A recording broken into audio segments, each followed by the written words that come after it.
Okay. So we're recording. Let me close out the participant screen. I'm going to do a screen share. Uh, I will let you know that I am doing class as well as I may have to talk to someone off screen a little bit. Uh, it's a very busy Monday. So, luckily though, you don't have to be in my position where I'm going to go down to jail in Dallas as soon as I get done with you. So, fun times. Let me do a screen share. Everyone, share. All right, somebody unmute and chime in and tell me, can you see the screen where it says MLA General Format from Purdue University? Is there anyone who can't see that? Hmm? Come on, somebody unmute and tell me if you can see it. It's there. Yep, I it's can see there. it. We got Okay, good. All right. So I sent you the link for this. This is purdue.edu/yeah. It's their general. Uh, it's their general information on. They do everything, to be honest with you. They do APA, Chicago. Let's turn off this stupid ad. Um, AMA, APA style, sixth edition, all this good stuff. Uh, but we're looking at their MLA formatting. So as we've gone over, you're going to print it on standard computer paper, Times New Roman, 12-point font, 1-inch margins, space after the period at the end of each sentence, standard bull. As we go through this, nothing real special. Uh, as you see here, it indicates you're going to hit the tab key as opposed to pushing the space bar 5 times to indent. Uh, let's get down here. This is the big difference. I don't require you to do the formatting like they have here because I like my formatting. All you have to do up here is put your name and the date. Okay. Also, I like to make sure that the title that you're going to give me is going to be bold and underlined. If you don't bold and underline, I don't count my points for that, but I like it to be bold and underlined. Also, your page number does not have to have your last name, just has to have a page number, and that will go down here in the right hand corner. Don't put it up here. So I make you deviate from that because that is an easier format for me to read. But that's the only difference. You can always reference back to this if you're in another class and they're asking you to do a MLA paper. This will give you the exact MLA format. I deviate a little bit because that makes it easier for me to read. There's a couple of books you can get over MLA styles. If you've taken Comp One at this university, you know that generally there's a required book that you have to get that teaches you how to do MLA formatting with examples. It's about that yay thick. Uh, and so, but hold on a second.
All right, sorry about that. So anyway, the book that they want you to get is about yay thick. It'll explain it. It basically it does everything this website will do. So my general thing is I don't like to require that book. It's part of the standard syllabus, but generally, I mean, you can just come here and it'll show you everything. All right. So that's the generals we've already gone over. In-text citations. Now this is a big problem. If it'll load, there it goes. This is a big problem that a lot of students seem to have, and so this is something I like to go over ad nauseum, just to make sure that we've all got a general understanding of what not what I'm expecting, but what MLA expects out of you. Okay. Uh, a lot of the times, kids will make mistakes where they will uh, forget to go back because this is how I do it.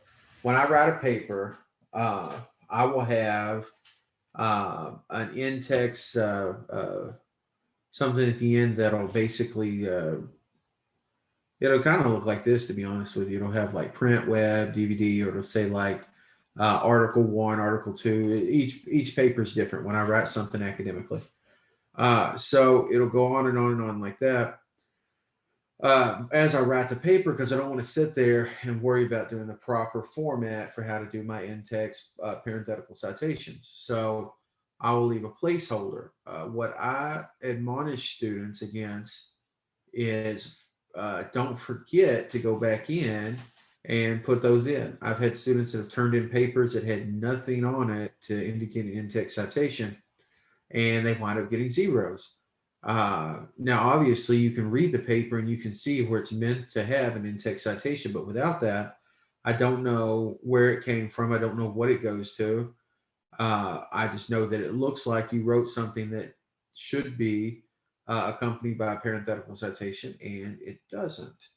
So let's not make that mistake. We're all going to be good and make sure that we put our in-text citations properly in the paper.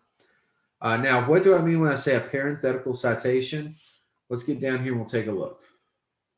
We'll jump forward for a second. This right here is a parenthetical citation. It's parentheses. So you've got the parentheses, and what goes inside of it is the citation. The source information required for a parenthetical citation, if I can talk, depends upon the source medium, if it's print, web, DVD, and upon the source's entry on the works cited page. Okay, so any kind of information that you're going to present has to be put in such a way that it conforms to the formatting here in the MLA guide.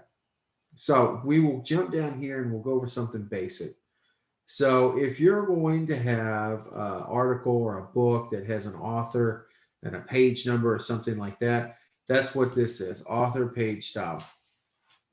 So let's say our author is Wordsworth, right? That's our author. This is the page number that we're going to get his information from. Wordsworth stated that romantic poetry was marked by a spontaneous overflow of powerful feelings. 263. Now, because we put the name of the author in the sentence that we're actually citing to him, we don't have to worry about putting his last name in the parenthetical at the end. We can just go ahead and put the page number. If you want to do it that way, that's fine. It allows for it. I don't particularly have a problem with it. It's what it allows, and if it makes your paper flow better, it makes your paper flow better. Okay. But if you want to don't want to put his name in the sentence, and you just want to cite to what he said, and then put his name, his last name, and the page number at the end, you're perfectly free to go ahead and do that, like you have right here. Either one of these is correct. Okay. All right. This tells us the information we have to, and this is what the in-text citation would look like for the end of the paper.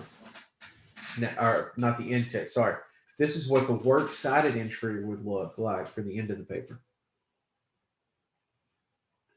Basically, what we would have here is we would have the author's last name, his first name, the title of the book, okay? Then you would have right here, this is the publisher, and that's the year it was published. Pretty straightforward. But that is what you would put in your works cited from where this comes from. Okay. Now, if you have a known author, it's pretty straightforward. As you saw above, you're going to use the author's last name. Right here, they put in Kenneth Burke, page number, and then over here they didn't put his name in the sorry, in the sentence, so they put it at the end. And then this is the in-text citation to go along with that. Now, if you have a corporate author, what does that mean? A corporate author is, let's say, Walmart releases a paper over the effects of plastic bags on their parking lot, or whatever the case may be. You're going to use the name, it's acceptable to use the name of the corporation followed by the page number for an in-text citation. You should also use abbreviations. So, if you're referencing uh, National Insurance Company of America, right? You would, instead of putting national, you could put NAT apostrophe L when referencing to them. It just makes your paper flow better, and you're not having to write out all these long, complicated names that have like 50 different words in it. Okay, makes it easier. When a source has no author, it gets really easy. Okay, at that point, you're just going to use the title of the article or the website or um, the book, whatever it may be. So if it's an article or a short work period, you're just going to put it in quotation marks like this. Notice if it's a longer work, like a play, a book, a television show, a website, whatever, you're going to put it in italics. So you won't put this in quotations, you put it in italics. And we'll see more examples of that here in a minute, okay? And sometimes you will run into this stuff where there's not an author, there's just I don't know, just an article or something that's been published. Maybe it's a map, something like that. Uh, for classic literature, you've got to break it down like this. Okay. You have to give the number of the edition that you're using, followed by a semicolon, and then the appropriate abbreviations for volume, book, part, chapter, section, or paragraph. Depends on how the book is broken down and from what part of it you're using. I don't anticipate that anyone's really going to be using a lot of classic literature, but if you are, this is a good example of how to do it. Here they use the Communist Manifesto. Marx and Engels describe human history as marked by struggles. 79th edition, chapter 1. We'll come down here. If there's like a anthology, a periodical, a collection, sometimes you'll have a book that's just a collection of essays, right? And in that collection of essays, there will be, I don't know, 50 different contributors, and they'll all sit there and come up with different points of view on something like Moby Dick, or maybe they're all writing horror stories, anthologies, things like that.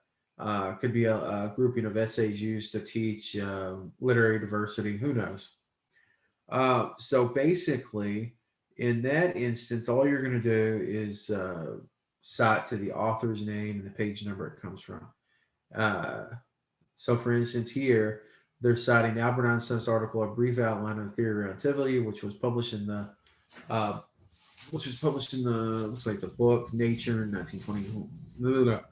If I can talk, the book Nature. You might write something like this, and so you see how they write this. Okay, pretty straightforward, easy peasy, lemon squeezy. Now, if you've got two authors that have the same last name, you just put their first initial. We've got R. Miller and A. Miller. If you've got multiple authors, now this is where you have to remember. If you've got two authors, you just put their names, Best and Marcus. Right here we've got Best and Marcus. Not that big of a deal. And then the page number, of course, are Best and Marcus 9. However, it's going to work out for you. When you do your works cited entry on this, though, you're going to take the alphabetical approach to their last name. So whoever has the alphabetical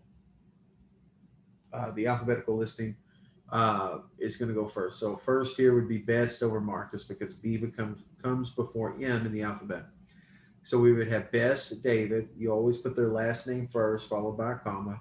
If it's just one author, it would be Best David, surface reading and introduction. But because we have two, it's Best David, comma, and Sharon Marcus. Now you notice here, You're not going to put her last name and then her first name. You just flow with it, okay?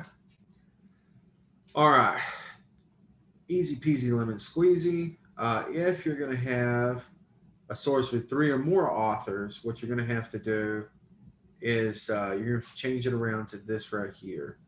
According to Frank et al., current agricultural policies in the U.S. are contributing to the poor health of Americans. What does this mean, the et al.? Okay. Basically, you replace the additional names with that, so you're not sitting here writing out name after name after name. We can't have Frank, Mathis, and Colin said blah blah blah because it just at that point it becomes ridiculous. And what if there's 5 authors? What if there's 6? What if there's 20 authors that wrote something? Right? You're not going to fill up your page with just the name of authors, so you just put et al. And when you come down here to the actual works cited entry, you're going to put the last name and first name of the alphabetically first author, followed by comma et al. So we know who you're talking about. Now, here's another thing that kind of tricks that it kind of tricks people. I don't think I've had a student that's had a problem with this because normally you just use one book by each author. But if let's say you've got an author here, they've got Leitner. Uh, sorry, I had to yawn. Here they've got Leitner. So if, for instance, this guy has got he's got I don't know 2 articles written, right? He's got Too Soon in Hand-Eye Development. If he's got these 2 articles that are written, and you're going to reference to them, uh, you use the title of the article and the page number. Or as you see down here, it's the title of the book and the page number. Okay. Now the other thing is if you're getting more technical with your writing and you want to reference both of those words at the same time in the same sentence because you're critiquing whatever Littner said, you can always do it like this. You notice here they've got an in-text citation followed by a comma. They continue with their sentence and then they have the sentence capped off by an in-text citation at the end. Okay. So you're going to go, that's how you're going to flow with that. If you want to do that, you can. If you don't, I don't care. I'm not expecting you to do something like this. This is, I highly doubt you're going to have 2 articles or 2 books by the same author. You never know, you might. But if you want to do this, if you want to mention 2 books or 2 articles in the same line while you're talking, or the same sentence while you're talking about the same author, have at it. Um, but you can also break it down like this. But just notice you have to say the author's last name in the sentence you're talking about, so we know who you're talking about. Like down here it says Murray, that's the author, and then this is the Jesus. There we go. This is the title of the book. Goes from there. Uh, let's see. Citing multiple volumes. Multi-volume work, you would just put the volume number. See here, as Quintilian wrote in Institutio Oratoria, 1, that's volume number, and then colon, and then the page range. These are the page numbers that were used. This shows you right here how to cite the Bible. Citing the Bible is its own special little beast. You're going to cite the edition that you're looking at, and you're going to put it in italics. So here's the New Jerusalem Bible. Ezekiel, Ezek is the book. All right. And then this is the chapter and then the verse.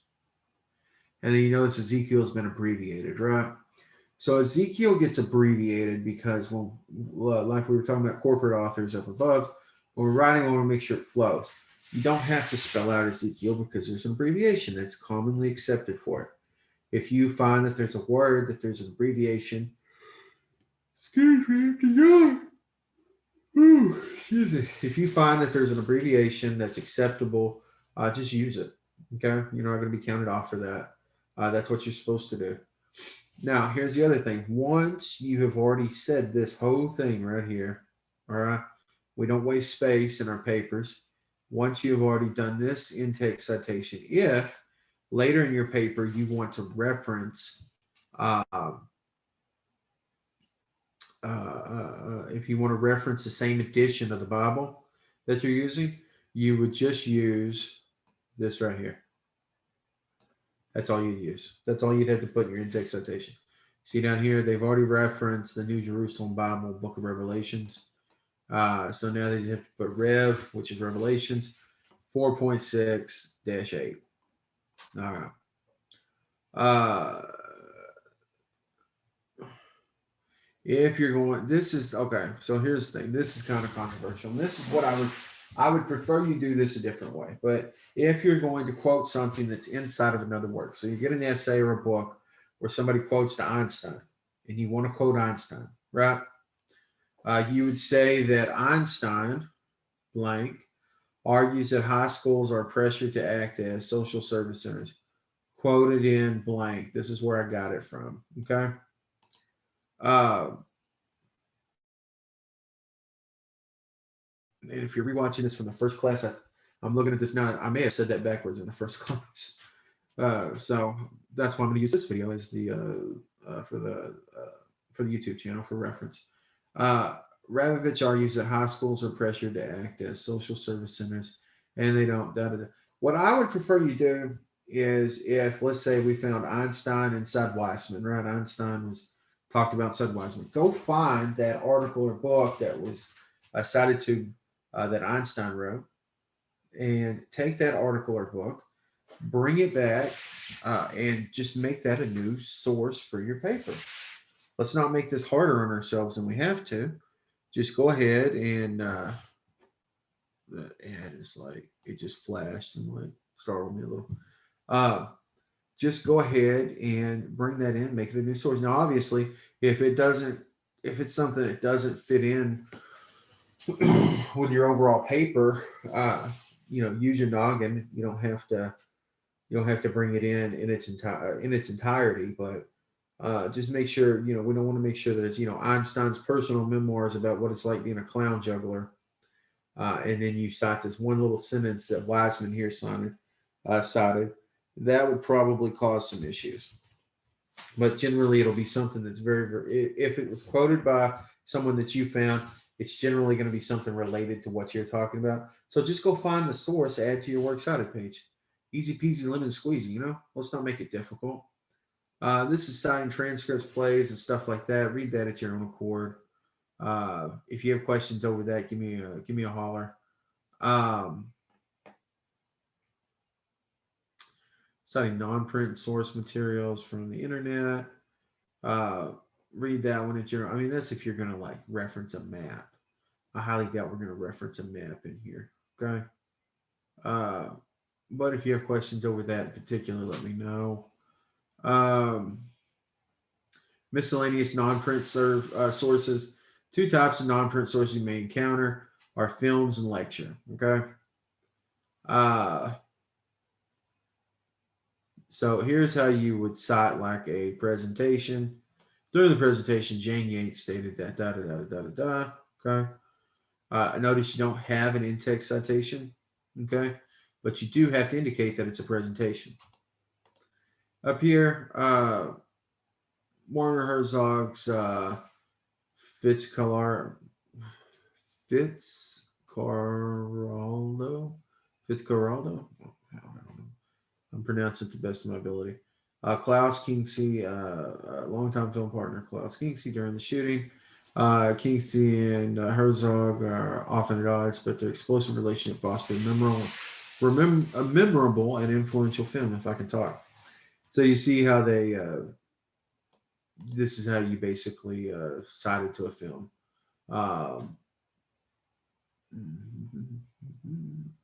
And this is how you would do the works cited for it. See, there's examples all over the place, guys. I'm giving you the answers to the test here.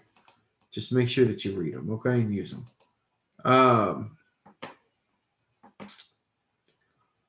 If you're using like web pages and stuff like that, you just put like the author, and then those put the web page in quotes, stuff like that. Or this is like an online news article. Sorry, that'd be like an online news article. This is like how you would quote or cite to like a web page or web pages, like a big, like here it references itself because it's one big website. Uh, let's see, we're going down.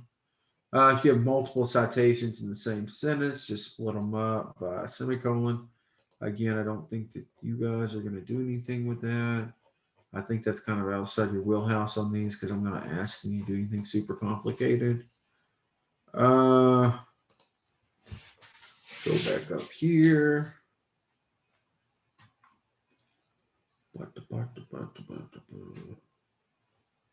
All right, so short quotation. So here's the thing. And I want to explain this because people get lost on this sometimes. There's two ways that you can talk about something that comes from another source. Those two ways are as follows. You can either uh, go through and let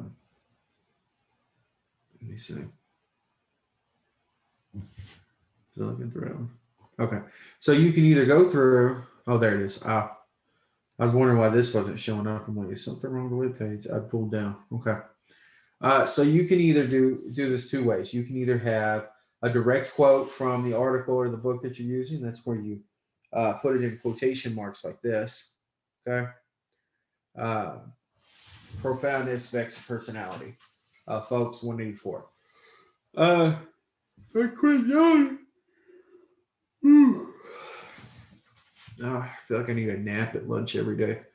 Um, so you can see there that you do the quotes around that. That's a direct short quotation. You notice it fits with inside our sentence here. Uh, Here they put it right here where they put the in-text citation right next to the quote. I'm not gonna lie, you can do that if you want to.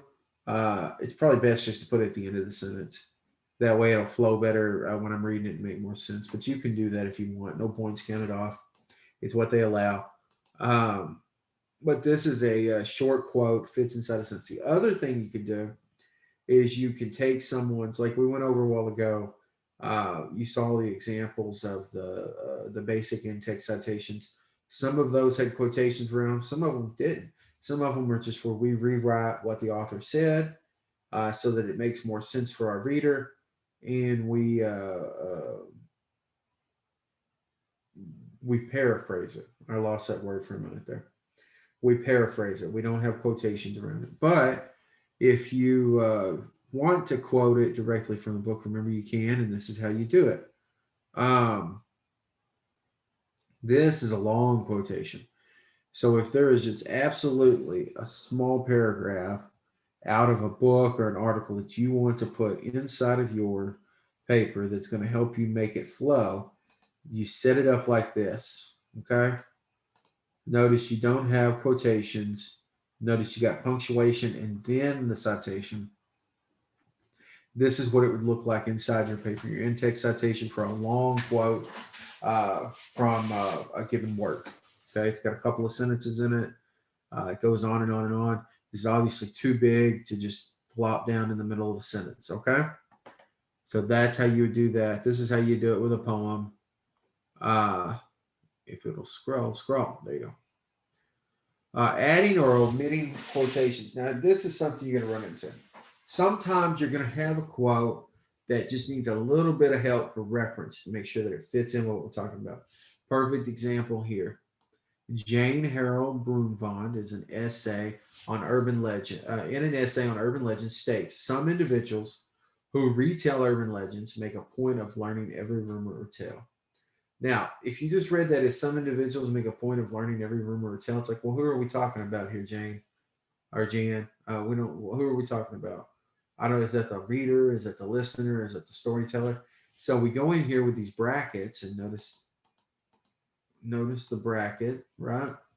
You go in here with these brackets, and in the middle of those brackets, you put something that gives kind of a little explainer so we understand. So, for instance, some individuals who retell urban legends, so that's the people that tell the stories, we now know, make a point of learning every rumor or tale. If you omit a word or words from a quotation, you have to use the ellipses, okay? Uh, That's the 3 periods, dot, dot, dot. For instance, here, some individuals make a point of learning every recent rumor or tale, dot, dot, dot, and in a short time, a lively exchange of details occurs.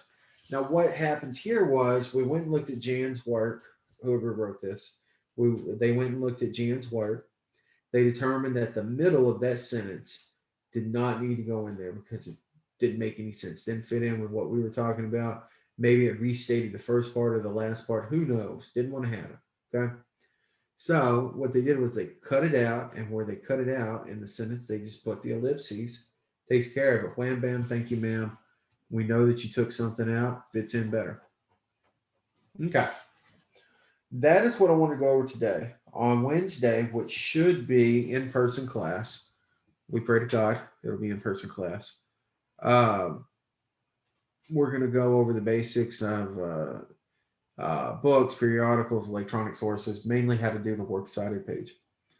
This week, this is what we're tackling because you've got a paper that's coming up due in 11 days.